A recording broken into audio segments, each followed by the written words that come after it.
contrasti e tante affinità, quindi questa puntata era stata immaginata così e così sta vivendo, si sta intensificando man mano che passano i minuti, e i contrasti sono anche quelli che creano i fiori con i loro colori, e i contrasti sono anche quelli che la musica produce, quando soprattutto è accompagnato dai talenti della musica che sanno produrre musica. E quindi ritroviamo questo progetto musicale, guardate la doppia versione, perché è disponibile così semplicemente, ma anche con questo supporto d'artigianato, quindi così che ricorda un po' la Sardegna. Avete capito che ritroviamo con noi Andrea Piso, applauso.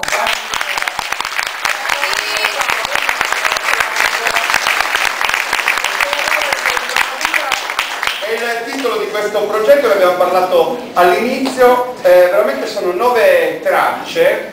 Le launelle scondiscono questi ritmi, così come la trumpa e così come l'organetto, che è sempre al centro di tutto il percorso musicale di questo lavoro. Però la bellezza è anche questa tinta di suoni che ogni tanto entra con discrezione, ma regalando qualcosa di limpido a queste creazioni che davvero vale la pena di avere e di ascoltare. Ci sono tanti CD che un po' insomma raccolgono i suoni dell'isola, però questo lo fa in maniera originale, tenendo però un rispetto altissimo per la tradizione, quindi è molto bello. E da questo lavoro noi adesso ascoltiamo altri 2 momenti, Sonadores in Ramadina.